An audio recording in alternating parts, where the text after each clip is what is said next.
Everyone, welcome to my YouTube channel JP online studies. हमने JP online studies पर एक series शुरू की है भारतीय संविधान की, जिसमें आज हमारा सबसे पहला टॉपिक है प्रस्तावना। प्रस्तावना को मैं आपके सामने थोड़ा एक्सप्लेन करूँगी ताकि आप लोग जो इसके मीनिंग्स हैं उनका मतलब अच्छे से समझ जाएं। प्रस्तावना आप सब लोगों ने पढ़ी होगी, कई बार पढ़ी होगी, लेकिन पढ़कर ऐसे ही छोड़ दी होगी, कभी उसके मीनिंग को समझने की कोशिश नहीं की होगी। थोड़ी सी मैं एक अपने स्तर से कोशिश करती हूँ कि आप लोगों को प्रस्तावना समझ में आ जाए, क्योंकि अब जो एग्ज़ाम्स होते हैं उसमें कुछ पता नहीं चलता कि क्वेश्चन कहाँ से आना है, क्या सिलेबस है। सिलेबस में सब कुछ इंक्लूड होता है। तो संविधान का जो हमारा टॉपिक है, उस टॉपिक में प्रस्तावना से ही हम शुरुआत कर रहे हैं। प्रस्तावना मैं एक बार आपके सामने पढ़कर सुनाती हूँ, फिर मैं एक्सप्लेन करूँगी वर्ड टू वर्ड, इसलिए बने रहिए आप जेपी ऑनलाइन स्टडीज़ के साथ। हम भारत के लोग भारत को एक संपूर्ण प्रभुत्व संपन्न समाजवादी पंथनिरपेक्ष लोकतंत्रात्मक गणराज्य बनाने के लिए तथा उसके समस्त नागरिकों को सामाजिक आर्थिक राजनीतिक न्याय विचार अभिव्यक्ति विश्वास धर्म और उपासना की स्वतंत्रता प्रतिष्ठा और अवसर की समता प्राप्त कराने के लिए तथा उन सब में व्यक्ति की गरिमा और राष्ट्र की एकता और अखंडता सुनिश्चित करने वाली बंधुता बढ़ाने के लिए दृढ़ संकल्प होकर अपनी इस संविधान सभा में आज तारीख 26 नवंबर 1949 को एतद द्वारा इस संविधान को अंगीकृत अधिनियमित तथा आत्मार्पित करते हैं। ये हमारे संविधान की प्रस्तावना है। इस प्रस्तावना के अपने मीनिंग है और इसे हमें समझना चाहिए। देखिए, हम शुरू करते हैं यहाँ से।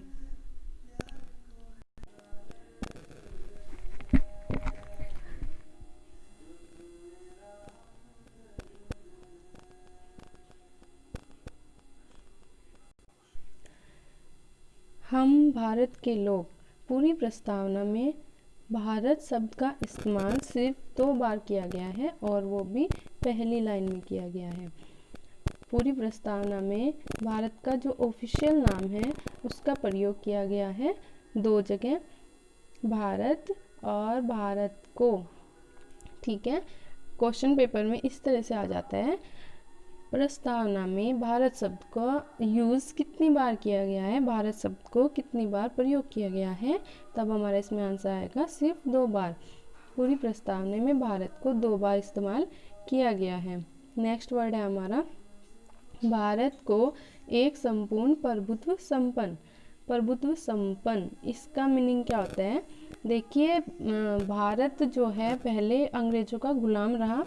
हमारा संविधान शुरू होने से पहले भारत अंग्रेजों का गुलाम था। अंग्रेज आए भारत में 1600 कुछ में आ चुके थे, लेकिन जो असलियत में उनका राज होना स्टार्ट हुआ 1757 में प्लासी का युद्ध और 1764 में बक्सर के युद्ध के बाद स्टार्ट हुआ, और लगभग 200 साल क्यों? क्योंकि 1757 से 1947 तक लगभग 200 साल तक अंग्रेजों ने भारत पर राज किया। उसके बाद जब हम लोगों ने अपना संविधान बनाना स्टार्ट किया, जब संविधान लिखा गया, तब हमें संपूर्ण प्रभुत्व संपन्न देश तैयार करना था, जिसका मतलब होता है कि हम अपने देश का शासन स्वयं चलाएंगे, यानी जो प्रभुत्व होगा वो हमारा होगा। भारत पर अब किसी का कोई प्रभुत्व नहीं होगा। हमारी विदेश नीतियाँ, हमारे विदेशों से संबंध या फिर हमारे नियम और कानून हम स्वयं निर्धारित करेंगे, और इसमें कोई बाहरी देश हस्तक्षेप नहीं करेगा। अब भारत संपूर्ण प्रभुत्व संपन्न देश होगा।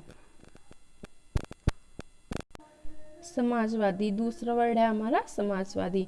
समाजवादी एक विचारधारा होती है। आपने सुना होगा समाजवादी और पूंजीवादी जैसी विचारधाराओं के बारे में, पढ़ा भी होगा सामाजिक में, यानी एसएसटी में आपने पढ़ा होगा समाजवाद और पूंजीवाद के बारे में। समाजवाद और पूंजीवाद 2 आइडियाज़ हैं विचारधाराएं हैं। पूंजीवाद एक बहुत बड़ा एग्जाम्पल जो है पूंजीवाद का, वो अमेरिका जैसी कंट्री है जहाँ पर पूंजीपतियों का मानना होता है कि पूंजीवाद को ही बढ़ावा देना चाहिए और निचले तबके को नीचे दबा देना चाहिए। लेकिन समाजवाद उसके उलट होता है और समाजवाद में जो पूरे समाज का कल्याण होना चाहिए ऐसी विचारधारा रखी जाती है। पूरे समाज का ये उत्थान होना चाहिए, जो सोसाइटी के डिफरेंसेस हैं ये ना रहे। यहाँ पर पूरे समाज को टारगेट करके काम किया जाता है, चाहे वो प्रोडक्शन हो, देश से संबंधित हो या फिर जनता से संबंधित काम हो। यहाँ पर जो टारगेट रखा जाता है वही संपूर्ण समाज की भलाई के लिए रखा जाता है और यही समाजवाद है। समाजवाद हमारे जो है प्रस्तावना में समाजवादी शब्द का इस्तेमाल किया गया है और संपूर्ण प्रभुत्व संपन्न शब्द का इस्तेमाल किया गया है। हमें याद रखना है, क्वेश्चन पेपर में इस तरह से क्वेश्चन भी आ जाते हैं कि संपूर्ण प्रभुत्व संपन्न या समाजवादी या पंथ निरपेक्ष, ऐसे कोई भी एक वर्ड उठा के वो लोग दे देंगे। इनका यूज़ कहाँ पे किया गया है तो हमें याद रखना है, इन शब्दों का जो प्रयोग किया गया है वो हमारे संविधान की प्रस्तावना में किया गया है।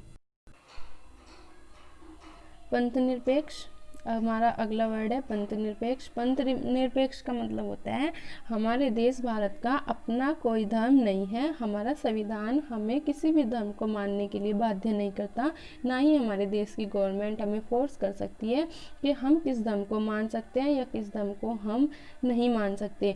हम अपनी मर्जी से अपने धर्म को मान सकते हैं और इसके लिए हमें कोई बाध्य नहीं करता। हमारे संविधान में ये लिखित में है कि भारत एक पंथ निरपेक्ष देश है। भले ही यहाँ पर अधिकतर संख्या में 82% से अधिक परसेंट बल्कि हिंदू लोग हैं, अधिकतर जो संख्या है धर्म को मानने वाली वो हिंदू धर्म को मानने वाली संख्या है, लेकिन उसके बाद भी भारत में संविधान में ये लिखा हुआ नहीं है कि भारत एक हिंदू राष्ट्र है या भारत को अभी तक कोई हिंदू राष्ट्र की मान्यता नहीं मिली और भारत एक पंथ निरपेक्ष राज्य है।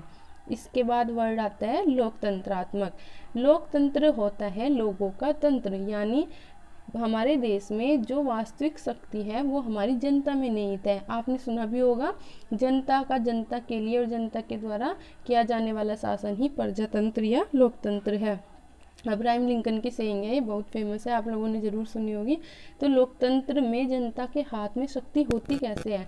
हमारे हाथ में शक्ति होती है पावर टू वोट। हमें जो वोटिंग का अधिकार दिया गया है वही हमारे हाथ में, जनता के हाथ में सबसे बड़ी शक्ति है।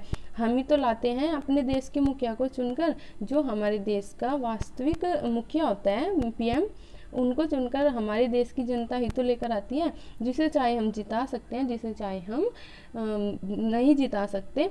हम अपनी मर्जी से वोट करते हैं, ये हमारा अधिकार है। और जो वास्तविक शक्ति दी गई है, पावर टू वोट जो हमें दिया गया है, ये हमारे देश को एक लोकतंत्र होने के लिए दर्शाता है। लोगों के हाथ में यहाँ पर शक्ति है, इसीलिए हमारा देश एक लोकतंत्र है। इसके बाद आता है गणराज्य।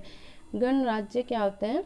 गणराज्य में होता है कि हमारे देश का जो मुखिया है वो वंशागत नहीं होगा, मतलब हमारे देश की जो गवर्नमेंट है वंशानुक्रम में नहीं होगी। राजा के बाद राजा का पुत्र राजा बनेगा, ऐसा कोई नियम यहाँ पर नहीं चलेगा। हमारा देश एक गणराज्य है। गणराज्य होने के लिए 2 कंडीशन अप्लाई होती हैं। फर्स्ट तो ये कि यहाँ पे जो हमारी पोस्ट होगी वो वंशानुक्रम में नहीं होगी, और दूसरा ये उस पोस्ट के लिए एक डेफिनेट टाइम होगा। जैसे हमारे यहाँ पर 5 साल का टाइम रखा गया फॉर एग्जांपल। तो गणराज्य दोनों जो हैं हमारी ये रूल फॉलो होते हैं। 5 साल के लिए एक डेफिनेट टाइम के लिए यहाँ पर मुखिया को बनाया जाता है, और वो भी उनकी पोस्ट जो है वंशानुक्रम नहीं है, वो इलेक्ट होकर आते हैं, उनको सिलेक्ट नहीं किया जाता, इलेक्ट करती है भारत की जनता उनको। इसलिए भारत एक गणराज्य है। बनाने के लिए तथा उसके समस्त नागरिकों को सामाजिक, आर्थिक, राजनीतिक न्याय, देखो यहाँ पर न्याय की बात की गई है। भारतीय जनता को यानी कि भारत के समस्त नागरिकों को 3 प्रकार के न्याय दिए गए हैं। भारत के समस्त नागरिकों को तीन न्याय दिए गए हैं, सामाजिक न्याय, आर्थिक न्याय और राजनीतिक न्याय। ये एक लाइन है, बहुत ही इम्पोर्टेंट है ये, इसमें क्वेश्चन पेपर में आता है कि भारत की संविधान में या भारत की प्रस्तावना में कितने प्रकार के न्याय की बात की गई है, तब ये हमें याद रखना है। यहाँ पर तीन प्रकार के न्याय की बात की गई है, सामाजिक न्याय, आर्थिक न्याय और राजनीतिक न्याय। हम इसे ऐसे याद रख सकते हैं, सा, आ और रा, सा, आ, रा। इस तरह से ये एक कर्म है, इनका डेफिनेट कर्म है। सबसे पहले सामाजिक न्याय, फिर आर्थिक न्याय और उसके बाद राजनीतिक न्याय। तीन प्रकार के न्याय की बात संविधान में की गई है। और क्वेश्चन पेपर में ऐसे भी आ सकता है, चार ऑप्शन टाइप को आएंगे, उसमें फोर्थ ऑप्शन में वो कोई भी एक नया धर्म लगा देंगे, न्याय लगा देंगे, जैसे कि धार्मिक न्याय। इस तरह से हमें ये याद रखना है कि कौन से तीन न्याय हैं जिनकी बात संविधान में की गई है, धार्मिक न्याय की बात संविधान में नहीं की गई है। भारतीय संविधान में विचार अभिव्यक्ति की स्वतंत्रता दी गई है। हम अपने विचार अभिव्यक्त कर सकते हैं, इसमें हमारे ऊपर कोई बैन नहीं है, ये हमें स्वतंत्रता दी गई है। ये मौलिक अधिकारों में भी, उस टॉपिक में भी आपने पढ़ा होगा, मौलिक अधिकार के टॉपिक में विचार अभिव्यक्ति की स्वतंत्रता भारत के प्रत्येक नागरिक को दी गई है। विश्वास, धर्म, ये सारी हमें स्वतंत्रताएं दी गई हैं। उपासना की स्वतंत्रता में दी गई है, हम जिसे चाहे उस भगवान की पूजा कर सकते हैं, हमारे ऊपर कोई बैन नहीं है कि हम किस भगवान की पूजा करें, हम किसे माने। प्रतिष्ठा और अवसर की समता, प्रतिष्ठा और अवसर की समानता में दी गई है। इसमें समता शब्द का यूज़ किया गया है, समानता शब्द का यूज़ प्रस्तावना में नहीं किया गया। समता, ये याद रखना है हमें कि प्रतिष्ठा और अवसर की समता प्राप्त कराने के लिए उन सब में व्यक्ति की गरिमा और राष्ट्र की एकता और अखंडता सुनिश्चित करने वाली बंधुता बढ़ाने के लिए, बंधुता एक ये वर्ड काफ़ी इम्पोर्टेंट वर्ड है, बंधुता।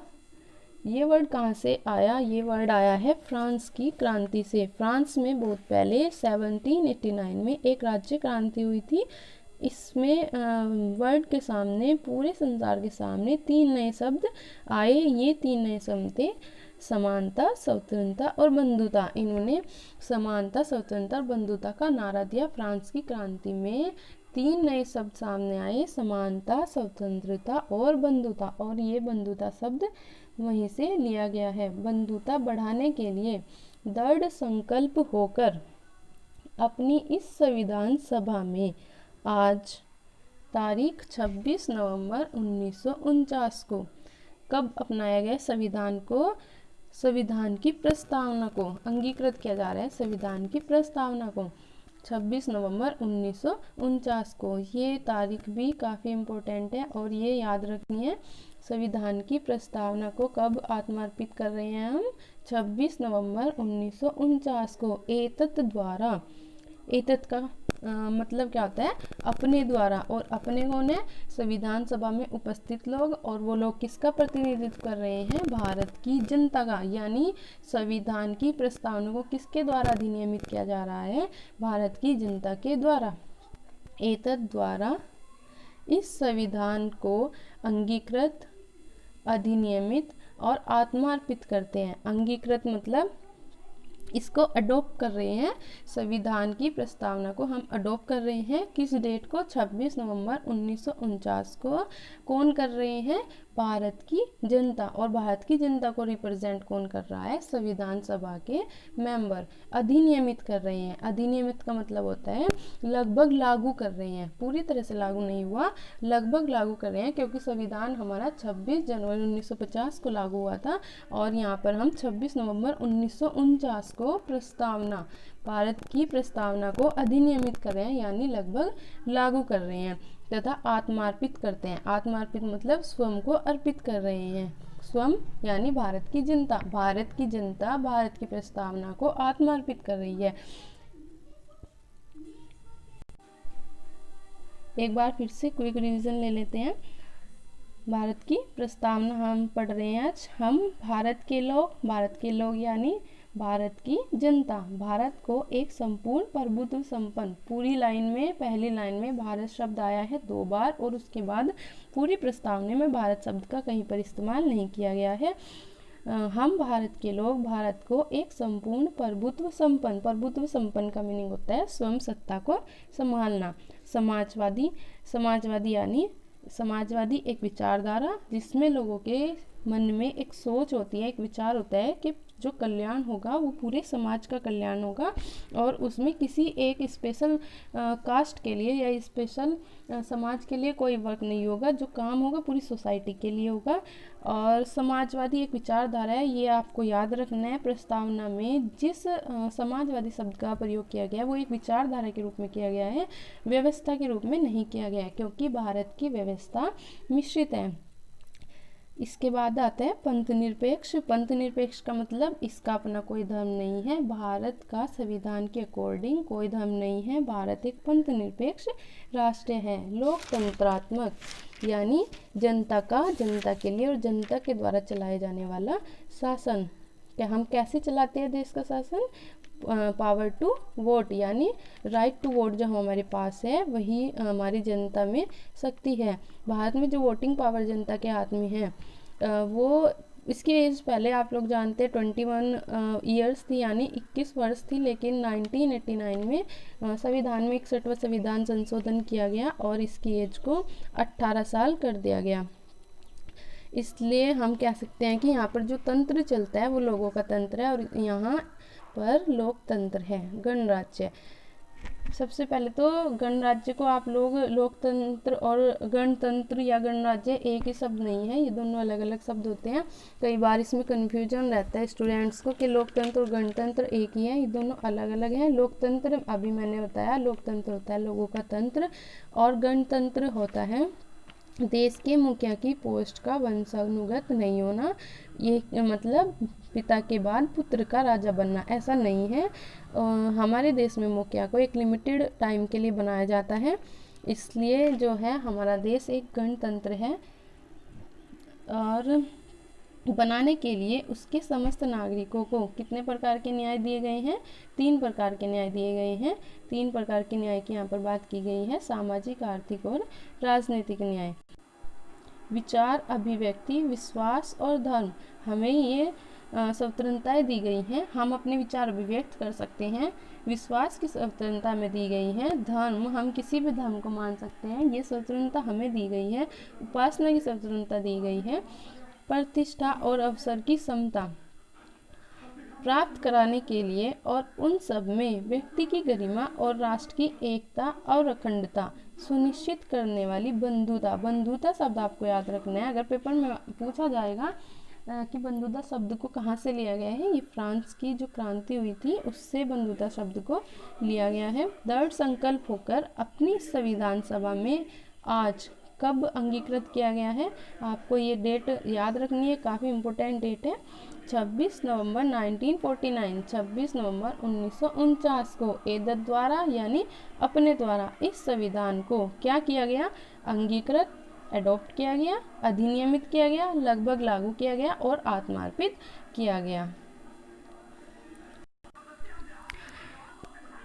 संविधान के जो प्रस्तावना है उसे संविधान की उद्देशिका भी कहा जाता है। क्यों कहा जाता है उद्देशिका? क्योंकि संविधान को बनाने के लिए जो हमारे नियम और कानून हैं उनकी एक झलक हमें संविधान की प्रस्तावना में मिल जाती है। हमारे क्या उद्देश्य होंगे संविधान को बनाने के, इसकी पूरी झलक हमें मिल जाती है प्रस्तावना में, इसलिए संविधान की प्रस्तावना को ही उद्देशिका भी कहा जाता है। और जब संविधान की प्रस्तावना को जो है अंगीकृत किया गया तब उस वक्त इस पर 284 लोगों ने हस्ताक्षर एट ए टाइम पर किए। 284 लोगों ने उस वक्त संविधान की प्रस्तावना को अडॉप्ट करते हुए। उम्मीद करती हूँ जो ये पैराग्राफ देखने में नीरस सा लगता है और पढ़ने का सचमुच मन नहीं करता, कुछ हद तक आपको ज़रूर समझ आया होगा। Thank you for watching. जुड़े रहिए हमारे साथ जेपी ऑनलाइन स्टडीज़ में। Thank you very much.